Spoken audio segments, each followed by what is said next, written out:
Hola, ¿qué tal? Hoy les traigo el análisis de estos dos microprocesadores AMD Ryzen 3 2200G y AMD Ryzen 5 2400G. Bueno, primero comenzamos con la puntuación en el benchmark Cinebench R15.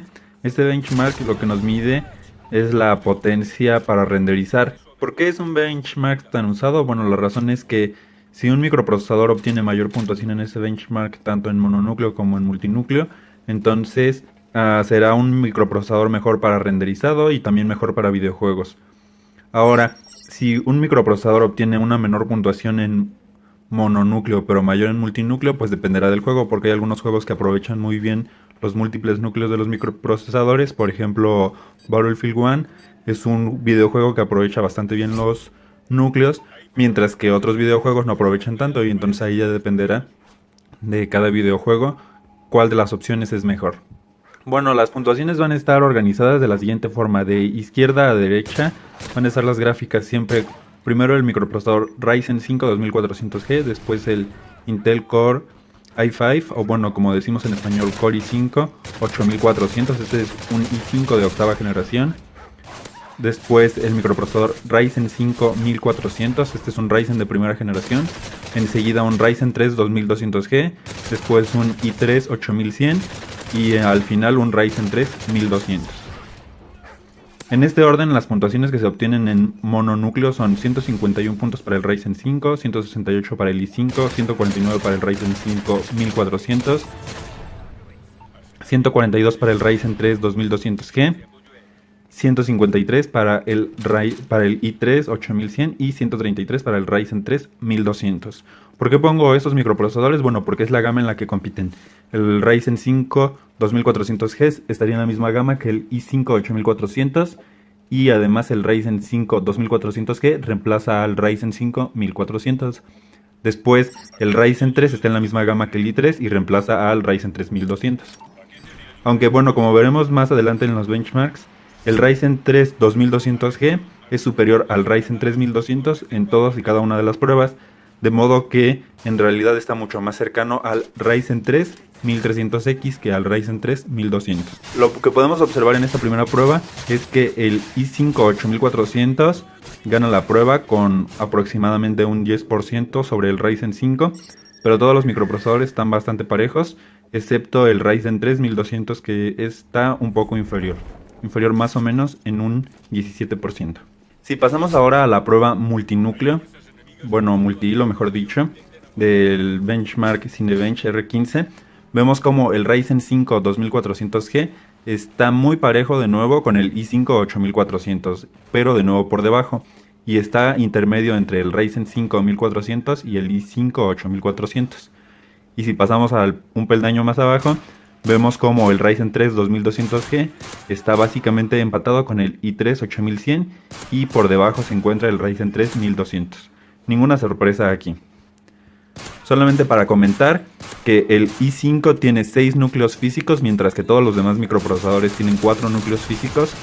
Pero vemos como el Ryzen 5 2400G y el Ryzen 5 1400 están muy cercanos en multinúcleo. Esto es debido a que, a pesar de tener 4 núcleos, tienen 8 hilos de procesamiento en vez de 4 hilos. Y se encuentran un peldaño por debajo el i3 y los Ryzen 3. Un detalle importante a anotar antes de pasar a las siguientes pruebas es que el precio del Ryzen 5 2400G es el mismo precio que el i3 8100. Sin embargo, en básicamente todas las pruebas es superior el Ryzen 5 que el i3. Y el Ryzen 3 2200G tiene un precio bastante más bajo que el i3 8100. Por ejemplo, en México el Ryzen 3 2200G se puede encontrar por aproximadamente 2.200 a 2.500 pesos, mientras que el precio mínimo del i3 es de 3.000 pesos. Estos precios convertidos a dólares, bueno, guardan la misma proporción, entonces si no saben a cuánto equivale, de todas maneras lo que sí pueden saber es que el precio del Ryzen 5 2400G es aproximadamente el mismo precio que el i3 8100, mientras que el Ryzen 3 cuesta menos y el i5 cuesta más. Pasamos ahora a las pruebas en videojuegos. Comenzamos por el juego Counter-Strike Global Offensive en resolución 1080p y calidad muy alta. Aquí vemos los frames por segundo medios o los cuadros por segundo. Y como pueden observar, el Ryzen 5 2400G saca 168 frames por segundo, El Ryzen 3 2200G 138 frames por segundo, mientras que el i5 y el i3 obtienen 66 frames por segundo. Bueno, aquí una cosa a destacar y muy curiosa es que en todas y cada una de las pruebas en videojuegos que estuve realizando, el i5 y el i3 obtienen exactamente la misma cantidad de frames por segundo utilizando la gráfica integrada. Esto es debido a que ambos microprocesadores usan los gráficos Intel HD 630. Por eso obtienen exactamente la misma cantidad de frames por segundo. Y bueno, quizás podría variar un poco en algún videojuego, pero sería más bien al momento de realizar el benchmark y variaría 1 o 2 frames. Porque, repito, tienen exactamente la misma tarjeta gráfica. Ahora, si vemos, por ejemplo, la comparativa contra el Ryzen 3 1200, pero el Ryzen 3 combinado con una tarjeta Nvidia GT 1030, vemos como en este videojuego y en calidad muy alta, en resolución 1080p, está empatado con el Ryzen 5 2400G y el Ryzen 5 está utilizando los gráficos integrados. Por lo que, bueno, al menos en este videojuego el rendimiento de los gráficos integrados del Ryzen están empatados con la Nvidia GT 1030. Ahora si pasamos a los frames por segundo mínimos en este mismo videojuego, vemos como la Nvidia GT 1030 se queda con 104 frames, los gráficos integrados del Ryzen 5 se quedan con 107 frames, el Ryzen 3 con 80 frames y el i5 e i3 con 40 frames. Si pasamos ahora al juego Overwatch, este está en resolución 1080p, calidad media, vemos como el Ryzen 5 2400G obtiene 59 frames por segundo, que es básicamente 60 frames, por lo que el juego sería bastante jugable y fluido. Mientras que el Ryzen 3 1200 combinado con la Nvidia GT 1030 obtiene 58 frames, que son básicamente los mismos. Y el Ryzen 3 2200G obtiene 52 frames, por lo que estaría por debajo aproximadamente un 12 al 15%. Mientras que el i5 e i3 con los gráficos integrados obtienen 20 frames, por lo que, bueno, al menos con los gráficos integrados el juego Overwatch es completamente injugable. Eso es incluso inferior a los frames que obtienen las consolas Xbox One o PlayStation 4.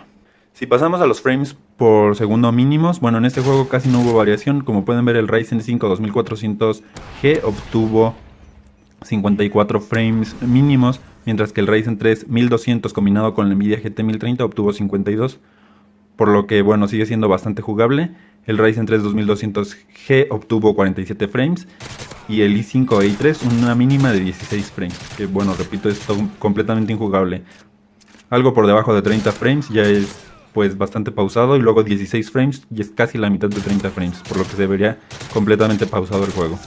Esto es en calidad media. Si se configura en calidad mínima, quizás con las gráficas integradas de los Intel sería jugable, pero repito, en calidad mínima. Bueno, aquí no hice más pruebas con videojuegos muy exigentes, porque por ejemplo con el juego Crysis 3 queda bueno, en calidad media es básicamente injugable con los Intel y con los Ryzen. Esto es debido a que a pesar de ser un juego viejo, es un juego bastante demandante. Y bueno, se repite, por ejemplo, si quieren jugar The Witcher 3 o algún otro videojuego muy demandante gráficamente, con los gráficos integrados sería igual que jugar con la Nvidia GT 1030, que pues jugarían en calidades bajas y no más. Y para juegos más o menos viejos podrían jugar en una calidad decente. O para juegos competitivos también pueden jugar en una calidad decente, por ejemplo Counter-Strike u Overwatch, que fue los que puse de ejemplo. Antes de pasar a los consumos energéticos y demás pruebas, quisiera remarcar que si deseas adquirir uno de estos microprocesadores Ryzen, lo conveniente es, si vas a montar una tarjeta gráfica gama baja, mejor no montar ninguna tarjeta. ¿A qué me refiero con gama baja? Pues a la Nvidia GT 1030 o una inferior, que sería una gama, por ejemplo, una Nvidia 730 o 740. O una tarjeta de video AMD RX 550. Con estas dos tarjetas gráficas no se obtiene prácticamente ninguna diferencia con respecto a los gráficos integrados. Y ahora, si tu presupuesto para lo que alcanza es para un Intel y una tarjeta gráfica como la Nvidia GT 1030, tampoco te recomiendo hacer esa combinación, porque incluso si compras el i5 8400, que es un microprocesador, es el microprocesador más potente de todos los que estoy poniendo en las pruebas, no podrás exprimir su potencia con una tarjeta gráfica tan gama baja. Lo mejor en este caso sería comprar un APU. Si tu presupuesto es, digamos, bajo, pero deseas poner una tarjeta gráfica en un futuro, entonces los Ryzen serían una buena opción. Y ahora, si tu presupuesto es más alto, que te alcanza para una Nvidia por ejemplo un Nvidia GTX 1060, entonces en este caso te recomendaría más comprar el i5 8400 en vez de los Ryzen con gráficos integrados. Bueno, ahora pasamos a una de las pruebas que es consumo en reposo. Y vemos como los microprocesadores Ryzen 5 y Ryzen 3 en reposo consumen menos que el Ryzen 3 combinado con la Nvidia GT 1030 o cualquiera de los Intel. La verdad que AMD en esto ha mejorado bastante, porque en generaciones anteriores el consumo de los AMD siempre era superior al consumo de sus equivalentes Intel. Pero a partir de los Ryzen siempre ha sido inferior el consumo de sus contrapartes respecto a Intel. Y si pasamos a la carga máxima, vemos cómo sigue siendo un buen consumo. Por ejemplo, el Ryzen 5 2400G, incluso teniendo gráficos 3 veces más potentes que el Intel, consume 125 watts, mientras que el i5 consume 143 watts. Y si pasamos al Ryzen 3 e i3, gana el i3 consumiendo 105 watts a máxima carga. Bueno, gana porque tiene un consumo inferior, por 12 watts inferior. Pero bueno, en realidad no debería de ser problema ni siquiera el consumo de los 143 watts del i5 8400, porque 143 watts los puede proporcionar cualquier fuente de poder, incluso fuentes de poder de calidad baja. Aquí no adjunto las pruebas de temperatura, pero les puedo decir que el Ryzen 5 2400G sin carga tiene una temperatura, bueno, y con el disipador stock, tiene una temperatura de 30 grados, y a máxima carga con videojuegos tiene una temperatura de 70 grados, que pues es bastante alta. Por ejemplo, el Ryzen 5 1400 tiene una temperatura máxima con ese juego de Overwatch de 60 grados, es 10 grados más frío. Esto, bueno, yo no lo sabía hasta que salieron a la venta. Esto es debido a que los microprocesadores Ryzen 2400G y 2200G están utilizando pasta térmica en vez de soldadura. El microprocesador Ryzen 5 1400 y el Ryzen 3200 ambos usan soldadura, y los Intel, bueno, usan pasta térmica. Entonces en esta prueba los Ryzen de primera generación son los que ganan por mínimo 10 grados tanto a los Intel como a los Ryzen versión G.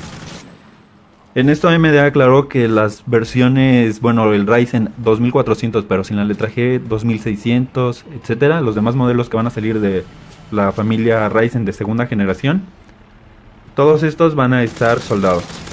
Pues es una buena noticia para los que vayan a comprar un Ryzen. Y bueno, la diferencia será que estos Ryzen 2400G y 2200G van a tener menos potencial de overclock, porque en sí 70 grados tampoco es una temperatura preocupante. Bueno, ya para terminar y resumiendo, estos Ryzen son una buena opción si deseas utilizar sus gráficos integrados, que son equivalentes a una Nvidia GT 1030 o a una AMD RX 550. Y el precio, por ejemplo, del Ryzen 3 2200G es apenas superior al Ryzen 3 1200. Rinde como un Ryzen 3300X combinado con una Nvidia GT 1030. Y bueno, al menos en México el Ryzen 1300X cuesta lo mismo que el Ryzen 3 2200G. Y luego la Nvidia GT 1030 cuesta como 1500 pesos, que serían unos $80. Entonces les saldría más barato el equipo con el Ryzen 3 2200G con un rendimiento similar. Si te gustó el video, no olvides dejar tu like, compartir y comentar. Además, si no te has suscrito, te invito a que te suscribas a mi canal. Por este video sería todo. Hasta luego.